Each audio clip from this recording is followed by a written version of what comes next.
Hello, everyone, and welcome to a new episode of the Bitcoin Staking Podcast. Today with us, we have Engin, VP of Product at Thesis, and we're going to be talking, among other things, about the Mezo network. Engin, how are you doing today? I am doing very well, Edgar. Thank you. How are you? Great. To kick things off, could you just introduce yourself first and tell us a bit, what's your background? What is your journey in the crypto and Bitcoin space? Of course. Yeah. So I'm a product generalist at heart. I spent a good amount of the last couple decades leading product development efforts in a variety of contexts, from consultancies to startups to large organizations. And my focus has always been to bring a human-centered perspective into complex technology products. I started out my product career in this company called Idea in the Silicon Valley, who's known for bringing some iconic products into market, like the first Apple mouse, first PDA, first laptop. And there, I really had a chance to master this idea of, like from a process perspective, how you actually bring the human-centered perspective into the complex workflows of product development from zero to one. After Idea, I switched to an entrepreneur gear and by and large led product development teams, um, and conducted that pattern of the software is the world thing that Mark Andreessen, I think, likes to talk about. So my experience with Bitcoin goes back to 2010, when I tried to mine Bitcoin with my laptop, naively in retrospect. uh, and it was kind of a personal effort, like hobby up until 2016. I dabbled around personally, but it was in 2016 when I fully jumped down the rabbit hole and turned full crypto with my professional career. And since then, I've been fully in it. Um, my focus has been mostly around DeFi products, lending products, credit type of use cases. I joined Thesis about 2 years ago, and I joined to lead the TBTC product development initially. And as we launched products like Acre and Mezo, my role broadened to VP of product today. Great. So I think it's a perfect segue to my next question, which is what is the origin story of Thesis, all of the products you've released over the past years, and what is, I Mhm. guess, the vision with Mezo? Sure. Um, Thesis is a Bitcoin venture studio. So we like to launch Bitcoin-based products and platforms to expand Bitcoin's role in DeFi. The company's mission is twofold. As an infrastructure builder, Thesis champions the core values, principles of Bitcoin. So censorship resistance, decentralization, uh, freedom of finance at large.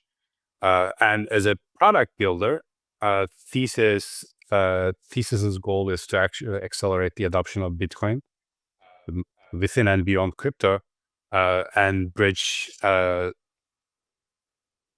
a bridge between traditional finance and Bitcoin. So some of the products of Thesis include Fold. You may be familiar with that. Fold offers a Bitcoin debit card, and it has a great mobile app. And it's a separate company at this point. So in the journey of that, initial companies that are founded and, product market fit found, Fold is like way beyond separated as like a separate company and its own growth trajectory on a great growth trajectory. Um, and there's TBTC. TBTC is the leading decentralized Bitcoin bridge in the market right now, with I believe little shy of like 500 million in supply funds bridged. There's Tahoe, which is a community-owned Web3 wallet, whose infrastructure we are using for as like a more general purpose Bitcoin wallet toolkit at this point. Internally, we call that Passport. There's Acre, which is a universal Bitcoin rewards network, which I can get into a little bit more. And then there's Mezo, our flagship product. It's a Bitcoin L2 or sidechain, depending on depending on how you approach it.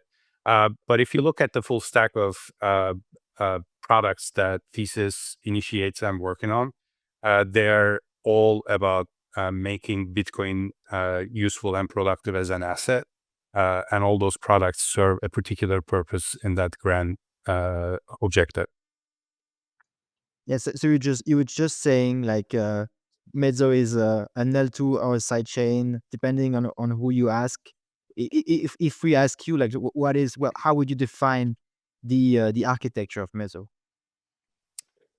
Um, I mean, if you think about Meso,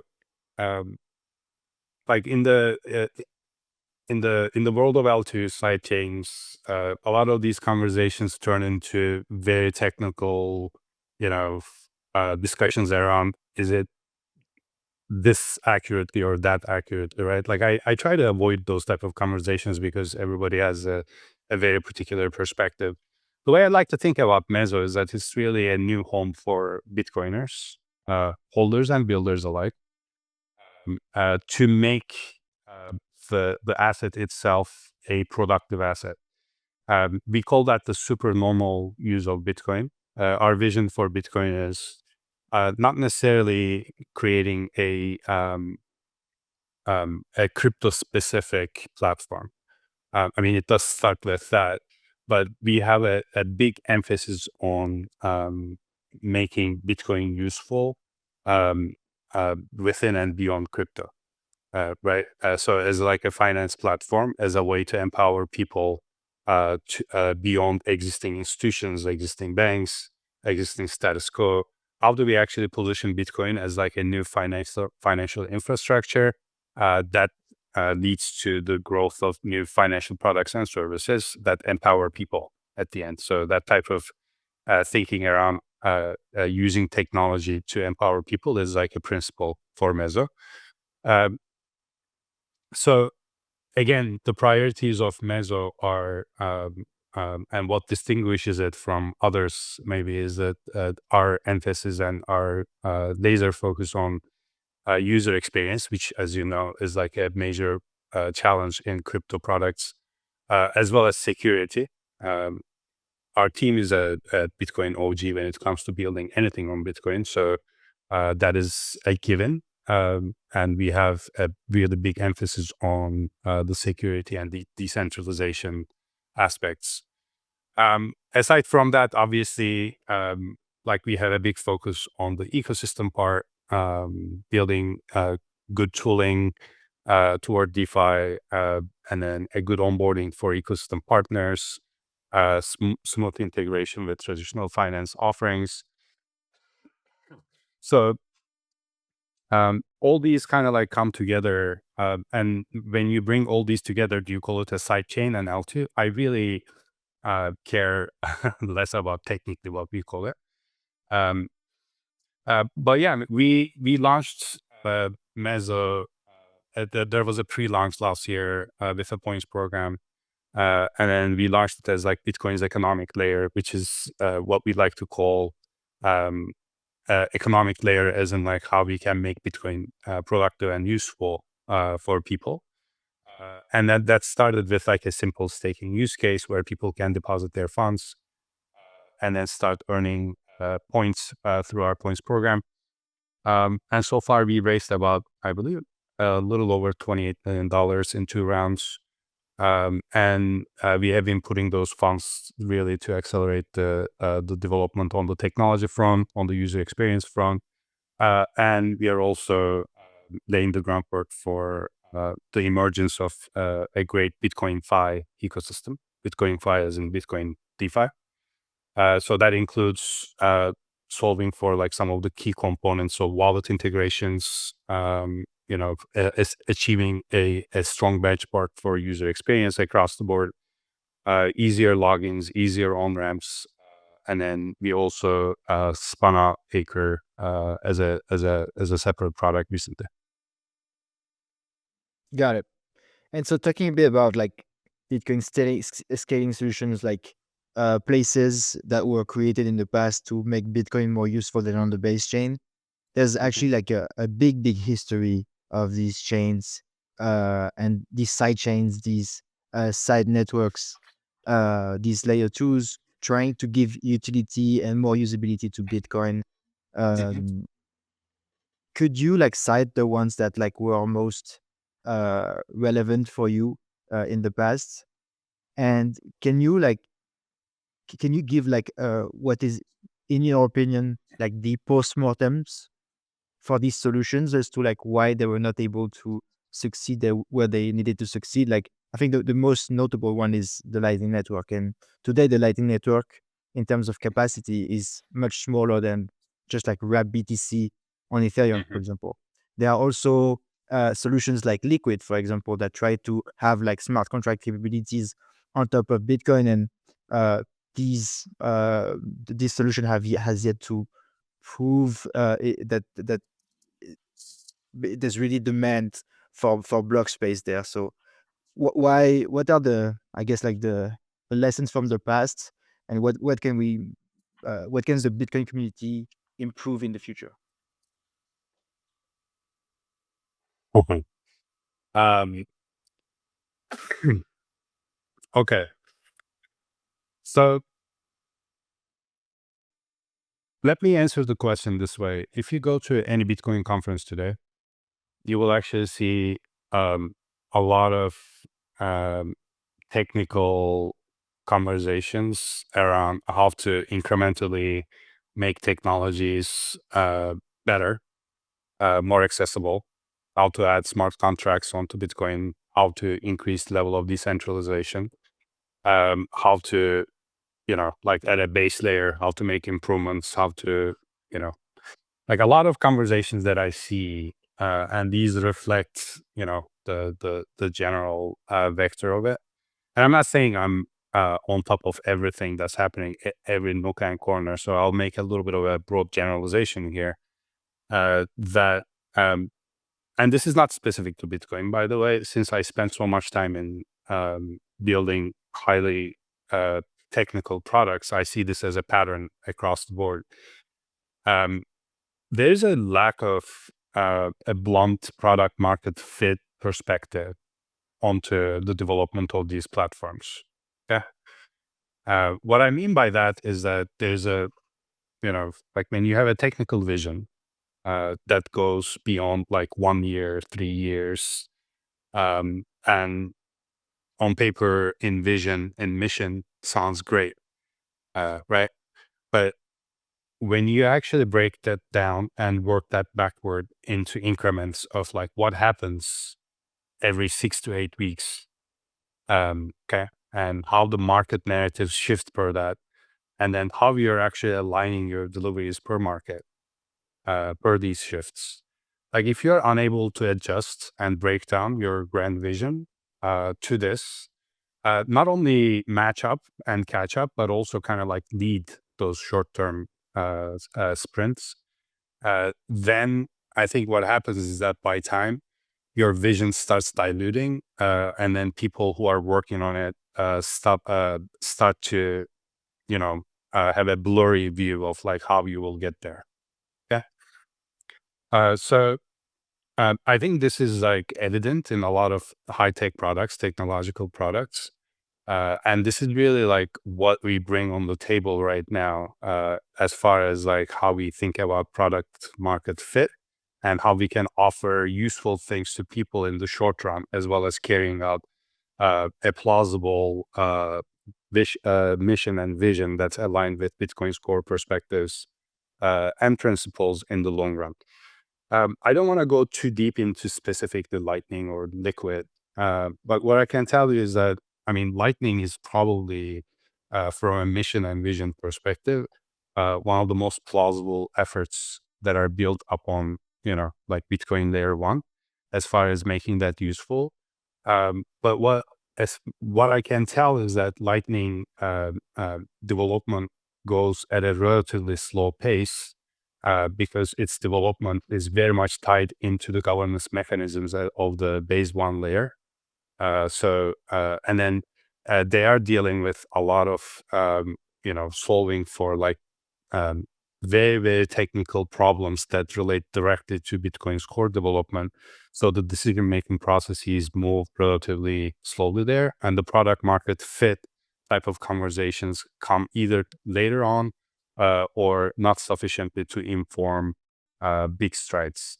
This is what I can tell. And this is what I learned from not just Lightning, by the way. I'm not pointing that, but looking at other similar developments as well. So I'm an engineer by training, by the way. So I can speak that language and I understand where that perspective is coming from. But at the same time, we do need to bring this engineering and technical infrastructure is one piece of the puzzle. How do we layer on the product and market pieces of the puzzle into the picture to actually just start pulling back some of our goals, some of our guideposts, so that they start pushing us and guiding us to make very pragmatic decisions to meet market needs in the shorter terms. Hopefully that answers your question. I mean, again, like I don't want to go too much into the specifics of Lightning and Liquid. I think there are a lot of examples there, but that's like one thing that I can tell you with. And I mean, it's like if we instantiate this in the specifics of Mezo, this is evident. This is like why we say it's the economic layer of Bitcoin, because we have a great engineering team, we have a great infrastructure team. They built TBTC, right? I mean, that's no small feat. So we are not necessarily, not strong there. We are pretty strong. But our go-to-market stance is not that. Our go-to-market stance, building on that, is how do we actually make this build useful for people in the short run, in the immediate run? And for that, you have to be market-driven. So if you look at the current market right now, there's a false dilemma about Bitcoin right now in the market. You either spend your Bitcoin or you hold your Bitcoin, right? We challenge this. We got to break this mold and think about Bitcoin as an asset that you can use. Maybe that's like the third thing, right? How do you use your Bitcoin? And if you start with this type of thinking, then features like staking actually become much more meaningful, to a novice user, a beginner user, or a user who's not participating in the complexities of DeFi. Staking can be simple as earning, right? To an advanced user, it can be a little bit more complicated. And then once you stake your Bitcoin, you can actually do something with your staked Bitcoin. So those are the type of questions that we ask, and how do we increase the efficiency of the capital that's just sitting there idle, and how do we make that useful?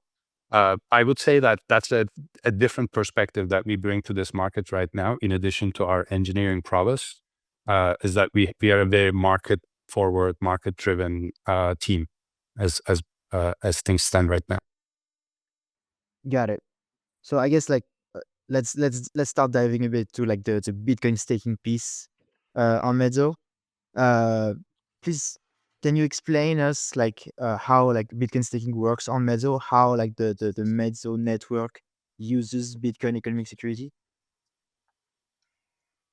Of course, yeah. I mean, just to reiterate that Bitcoin is a proof of work chain, right? So when you say you'll be able to stake your Bitcoin to a lot of Bitcoin holders, they're like, "How? Like, there's no staking on Bitcoin blockchain, right?" So I think it's helpful to reframe the definition of staking as an economic activity, not just a technical activity.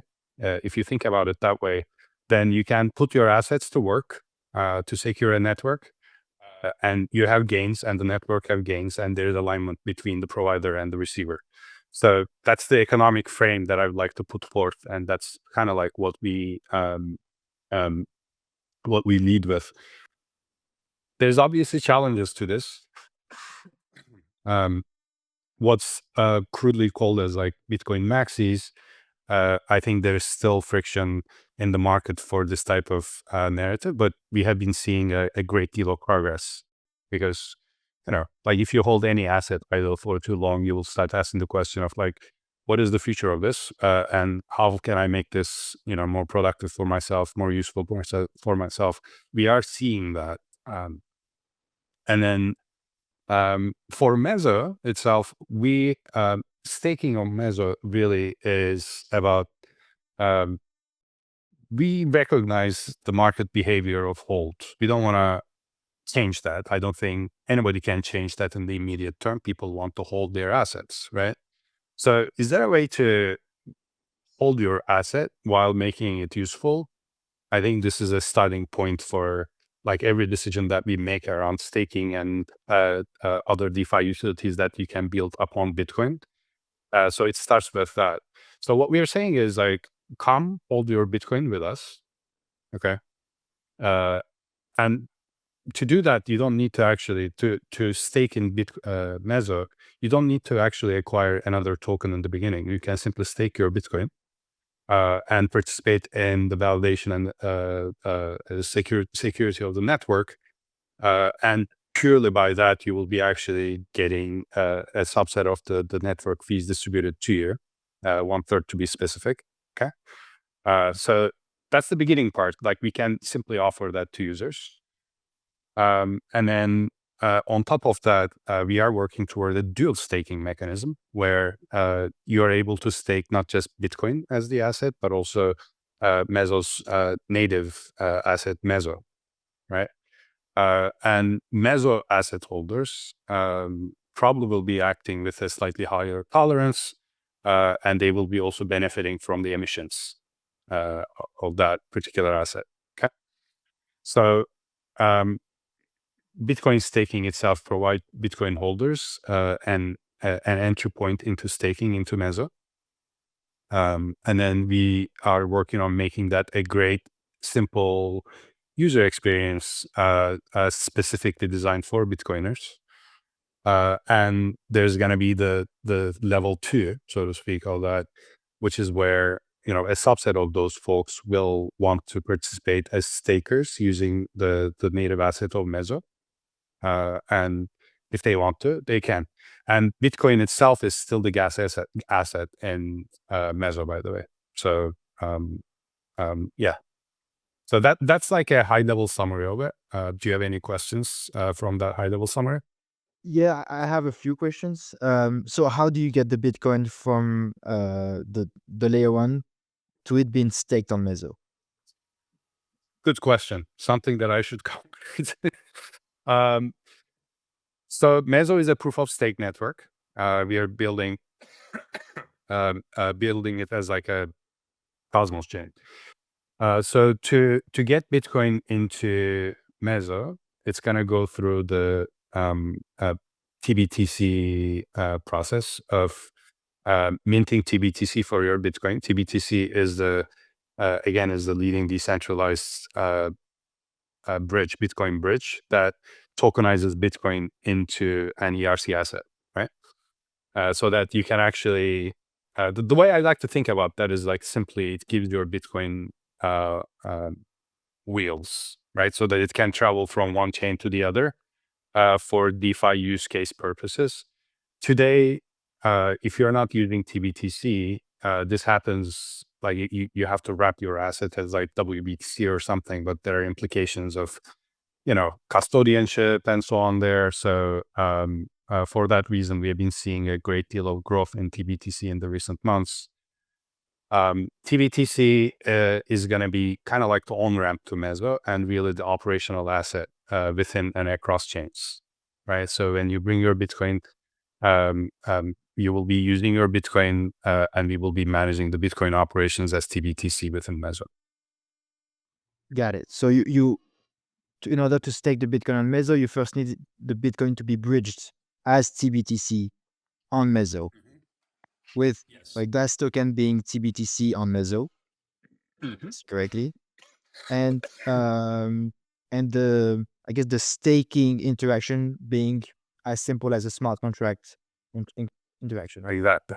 Exactly. Exactly. And here's the thing. Um, if you think about things like bridging, staking as discrete technical flows, they will exist as technical and operational flows in Mezo.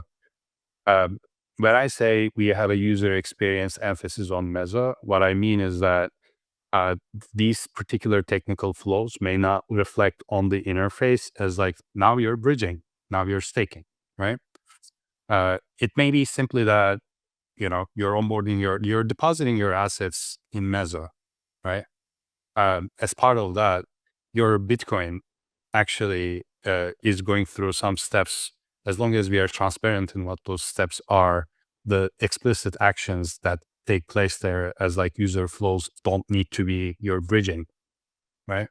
So because the reason why I'm saying this is that if you actually add these flows next to each other, you're looking at an increase in complexity for the users.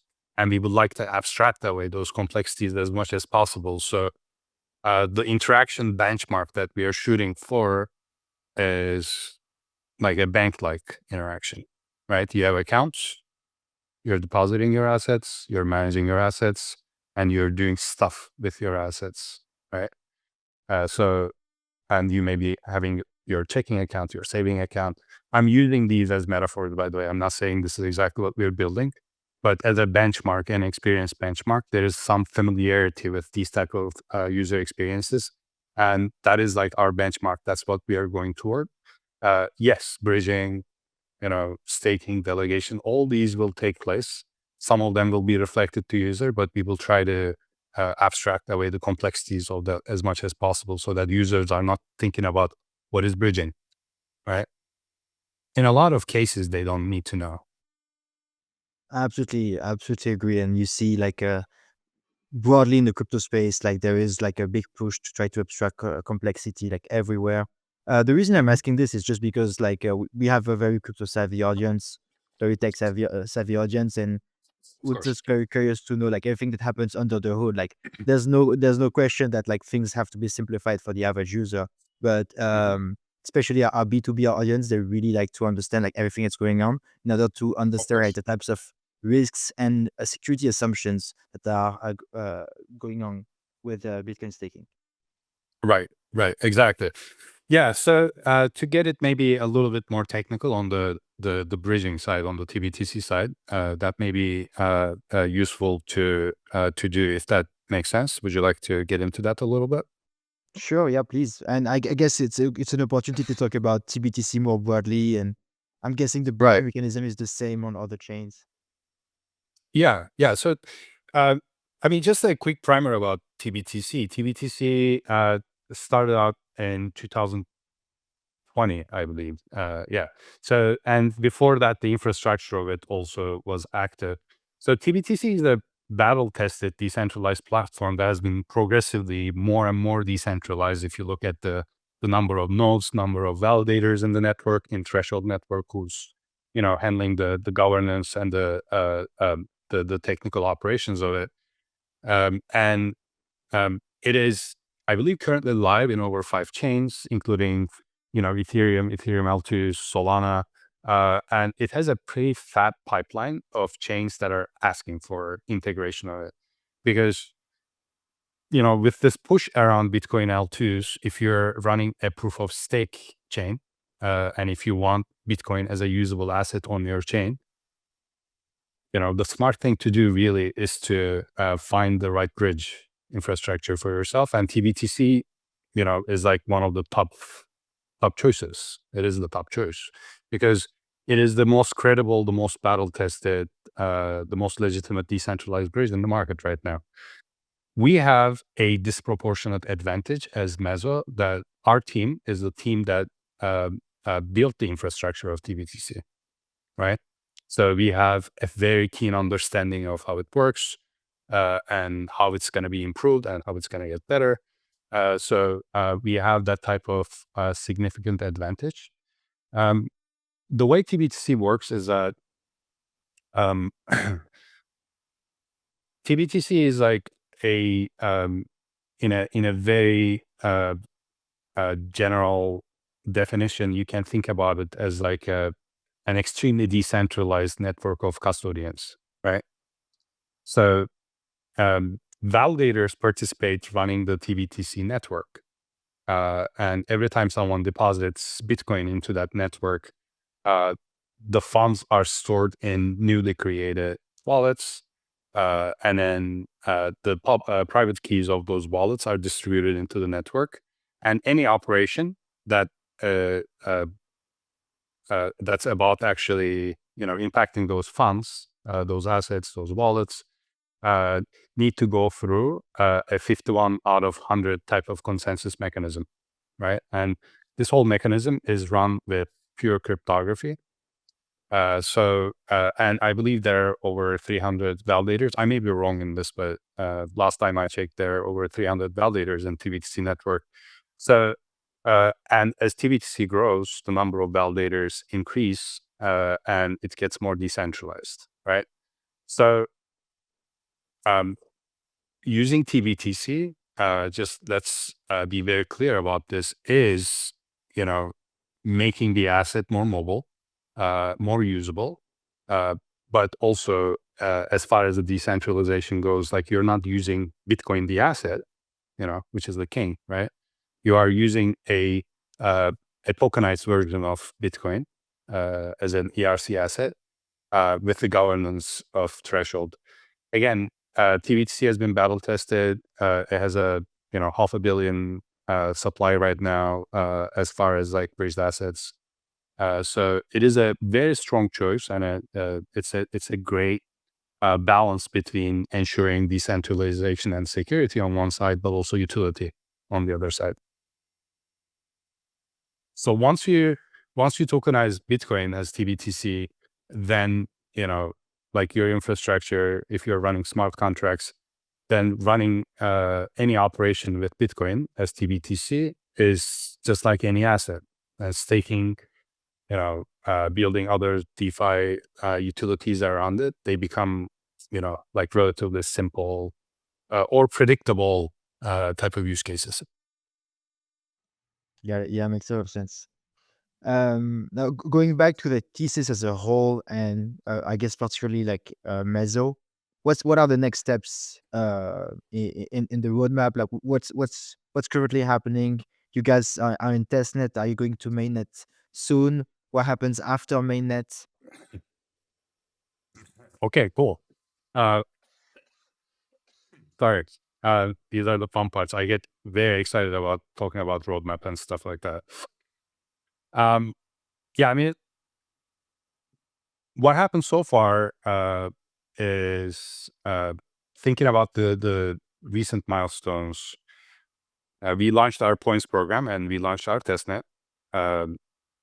And we have, I believe, about like 250 million in TVL in deposits so far. We onboarded 21 validators for our initial release, including Kiln.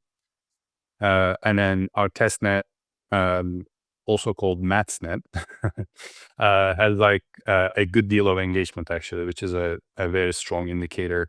We have about 26,000 monthly transacting users, I believe.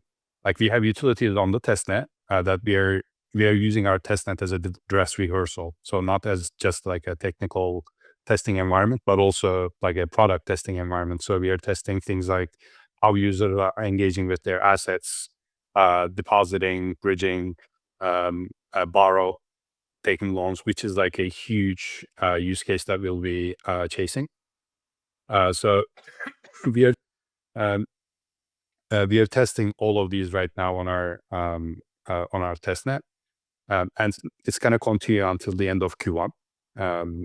And we will be releasing everything that we want to release on mainnet in the immediate term on testnet first to make sure that our users are getting familiar with like what's coming down the pipe, right? And also it's part of the staged release, which is a security measure that we like to follow.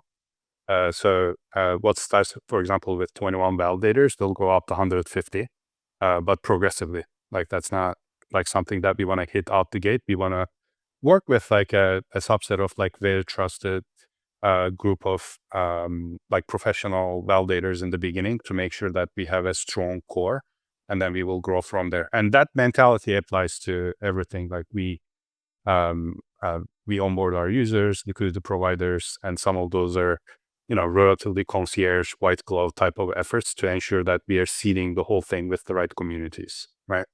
And also applies to the ecosystem. So what comes next is that we are targeting a mainnet release in Q2. And as you know, given all the variables and complexities, it's always tricky to pinpoint a very specific date. Otherwise, you'll come chasing me and saying like, "Why didn't it happen in March 1?" But yeah, we do want to do a mainnet release in Q2, and then the major things that we want to go to testnet with is obviously onboarding users, and staking, securing the network with the core group of validators that I mentioned, the 21 validators, as well as I kept saying we want to make Bitcoin more productive and useful. The way we want to do that is that we are building a stable coin upon Bitcoin called MUSD. So call it Mezo dollars. So what we want to do there is that you will be able to stake your Bitcoin in Mezo, and with your staked Bitcoin, you will be able to collateralize and take out dollar loans, right? Think about this as like credit. So we will be offering essentially a two-step capital efficiency for the staked Bitcoin. What you do with MUSD, it's dollars. We will be working on the utilities of that as well. But we want to showcase that like this conversation takes place in so many different places. Like how can I take a loan against my Bitcoin to buy a house, buy a car, or for everyday purchases as well, right? So that is really the infrastructure that we are building right now. We are super excited about it. I personally can't wait to use this myself. And the way I'd like to think about that is that, let's say that, like if you get a credit card today, you're basically relying on an intermediary credit agency to look at your wealth and issue you credit based on your wealth, right? In our case, what we are saying is that your wealth is your Bitcoin. And based on your Bitcoin, you can stake and earn. But on top of that, you can issue credit to yourself, right? This is the most practical way of instantiating the idea of you are your own bank on yourself, right? So I can issue a credit account to myself for everyday spending based on my Bitcoin. So I'm using my Bitcoin without spending my Bitcoin. That's the principle. I can issue credit myself for a large purchase. I can buy a house. I can buy a car. That is the objective that we are working toward. Obviously, we are not naive about, like all of this stuff may not happen out the gate, but as we release the mainnet version, we will be introducing bits and pieces of this.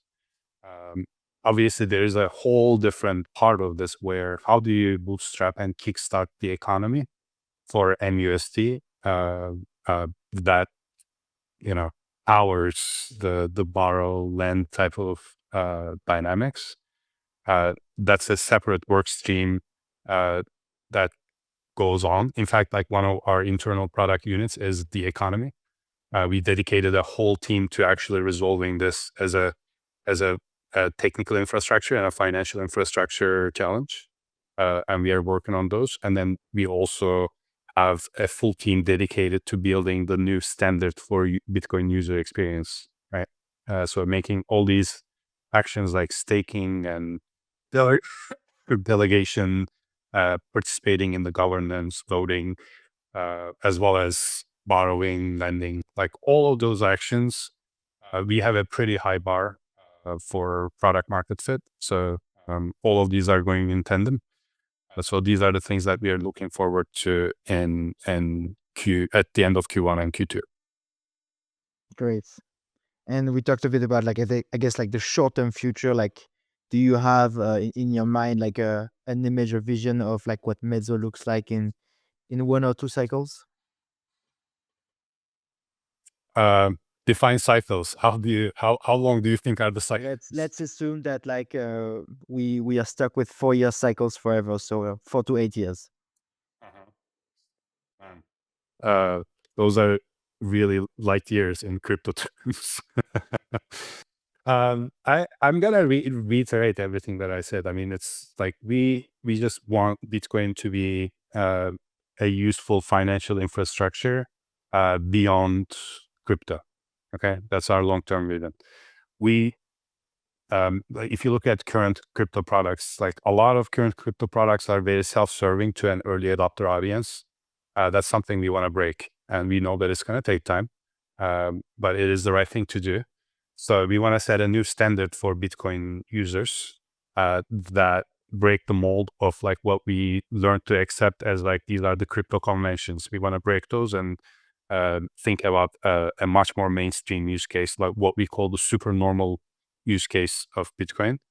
When I say super normal, what I mean is that there are certain infrastructures that when they first released, felt so novel and difficult to adopt, but then by time they became such integral parts of our lives that we can't think without them anymore, right? Like internet is super normal, for example, in this case. We want Bitcoin. We think Bitcoin has the same potential, and we want to work towards achieving that vision. That's all I can say. But also more practically, with MUST as a stable coin, we want that to be kind of like the spending account for Bitcoin holders, and we want to increase its use cases to on-chain, off-chain use cases. We want you to be able to use your mobile app to do everyday purchases without spending your Bitcoin, but based on your Bitcoin, we want you to be able to do large purchases with based on your Bitcoin. So we want to transform this idea of banking from like something that you do with institutions to something that you do with yourself with the right tools and right services. Got it. Now, if we zoom back out and talk a bit about Bitcoin staking as a whole, as a concept, as an idea, in 2024 we saw a lot of new protocols bootstrapping themselves as Bitcoin staking protocols. We've seen Babylon, we've seen Core Chain. There are many protocols that are still like in test nets that are going to be coming in 2025. What is your vision of the Bitcoin staking market as a whole? Like, let's say like what do you think is like the total addressable market for Bitcoin staking? Like, how much of the Bitcoin could actually be staked in the future? And how do you think like Bitcoin staking changes and empowers builders on Bitcoin in the future? Got it. Um, let's start with a number. Um, the market cap of WBTC, the most used tokenized Bitcoin in the market is 2%, let's say at max, right? So that is really the subset of Bitcoin holdership that participates in DeFi. I'm broadening the scope a little bit from staking into DeFi, like anything that you want to do with your Bitcoin asset. So we are looking at, that as the initial addressable market. But we also have this big question mark of like the rest 99%, which is like a really, really big market and a big challenge. Now, let's not be naive. I think it's safe to accept that some of those Bitcoins held maybe got lost, maybe got buried somewhere, literally in earth, and people forgot where they are, or put into like double, triple vaulted banks, right? So not all of that is accessible, obviously. But I think there is a mismatch between what's offered today in DeFi world and what people are willing to do, right? So that we are kind of like seeing that big gap right now. When I look at this year, I think, and if you can kind of like see this if you look at the market, the users and behaviors, there's kind of like a warming of like the very rigid constraints of like how people think about being a maxi in Bitcoin. So we will probably see more spectrum, like mid shades of that spectrum of like, I'm a Bitcoin maxi or I'm an Ethereum maxi or, whatever it is. Like there are more mid layers of that spectrum where people are more willing to participate in things like staking, right? So I think we will see more participation from folks.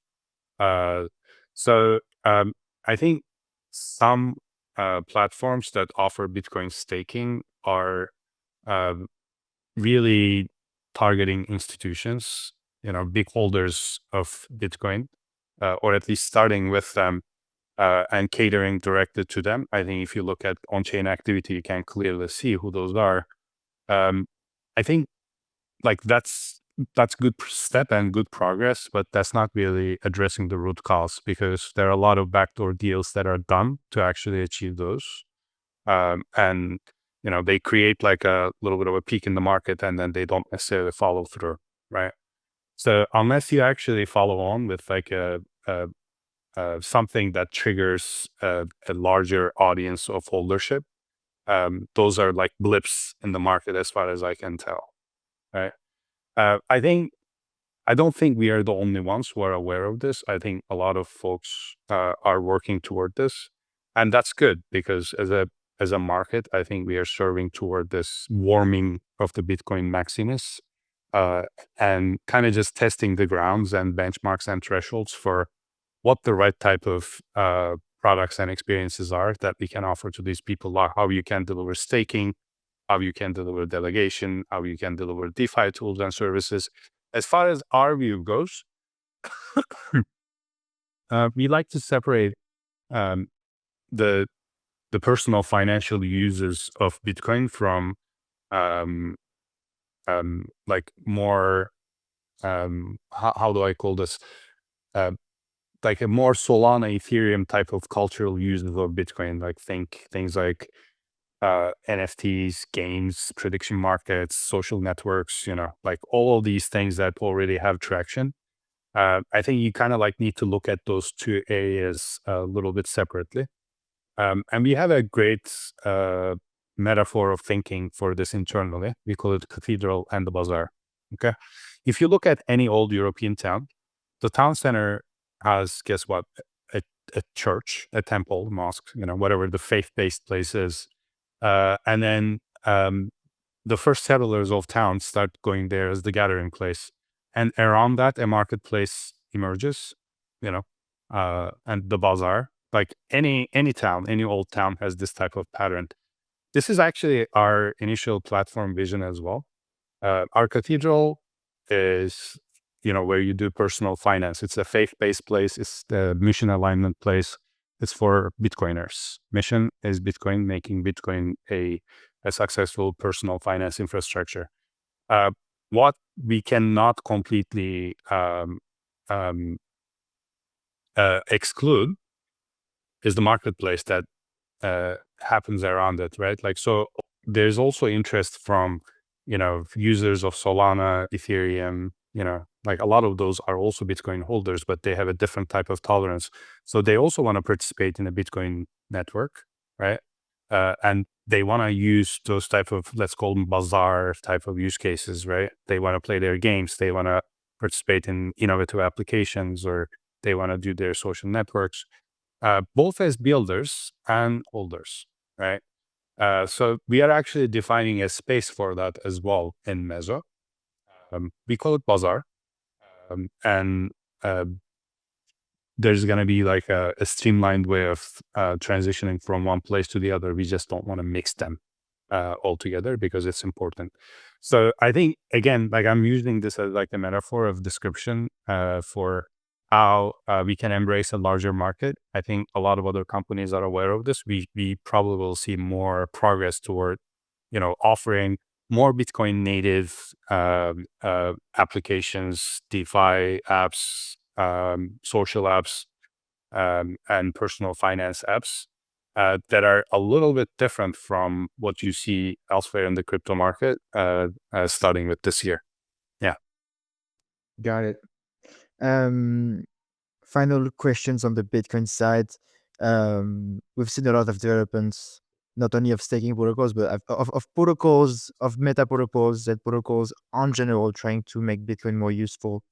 What do you think of the current cultural shift that has happened in Bitcoin over the past 2 years with the ordinals, the runes, and I guess like a renewal of the desire for Bitcoiners to build on top of the L1?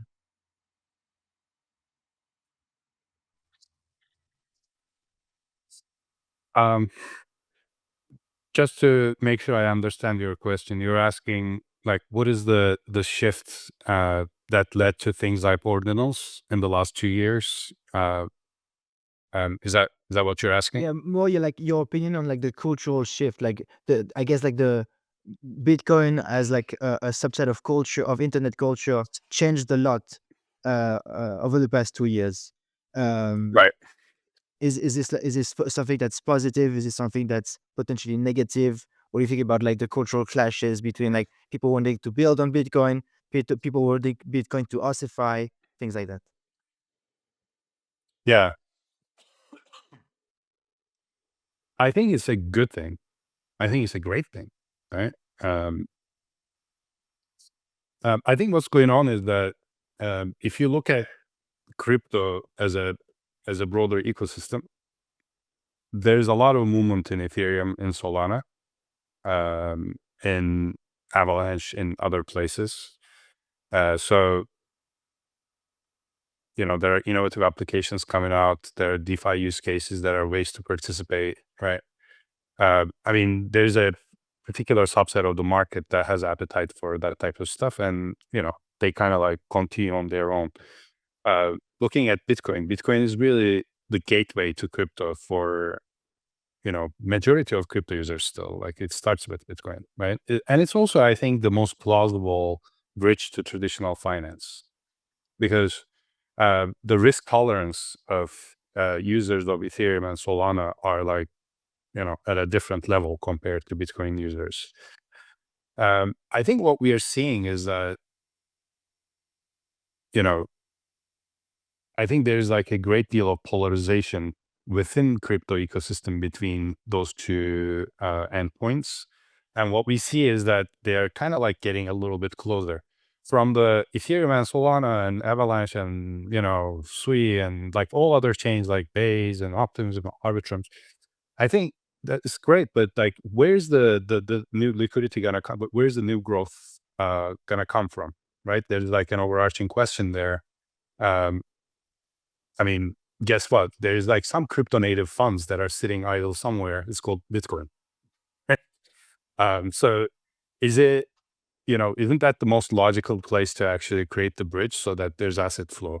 I think like everybody instinctively understands that. And that's why there's some push from that side, the degen side of the world, toward crypto, to see like, how do we actually have access to Bitcoin liquidity, right? And from the Bitcoin side of things, Bitcoin is kind of like that teenager that's sitting at the basement of their parents' house, playing video games all day, sitting. And, as a parent, you're like, hey, Bitcoin, you're awesome, but it's time to get to work, man. You've been sitting there idle for long enough. Like, let's get you to work. Let's actually make you useful. So, again, I'm being a little bit crude with my analogy here, but I think it's everybody understands that Bitcoin as an idle asset is sitting there. And, a subset of those folks are willing to actually see like how they can, do something interesting with their Bitcoin. And that could be either related to personal finance, or that could be related to something else, right? Depending on individuals' preference. So I think we are kind of like seeing those two dynamics pushing those two poles of the greater crypto ecosystem closer and closer. And with the instance of runes, ordinals, I think we are seeing a very strong instance of that, right? So a lot of the initial users of runes ordinals are actually not native Bitcoin users. They're coming from Ethereum Solana side. But at the same time, the development happens from like a more of a Bitcoin culture. So that's like one meeting point. I think we will see more of those meeting points. That's great. I think the more, the merrier. Phenomenal. And again, this has been a fantastic conversation. We're right on time. Before we end this, I want to I want the audience to have an opportunity to know more to know more about Mezo, know more about you. Maybe you want to share some Twitter handles for the audience. Sure. So to get to know Mezo more, the best way is to really go to Mezo's website. All of our socials, all of our links, docs, and access to application is there. So it's mezo.org, mezo.org. Yeah, I would start there. In fact, today we are releasing a new landing page with like some new content. So that's exciting to announce here, I suppose. Yes. Yeah, that's fresh out the door. Take a look at it and look at our docs, look at our content, and become a depositor in Mezo. It's really exciting as a Bitcoin holder. As far as myself, you can reach me on Twitter. My handle is my last name, Erdogan, which is a little problematic, but I get a lot of spam. Let's put it that way. But my DMs are open. I'm willing to talk. Please reach out to me if you have any questions. Would love to connect with folks. Yeah. So those are the two shills that I can do. Perfect. Well, thank you so much for coming.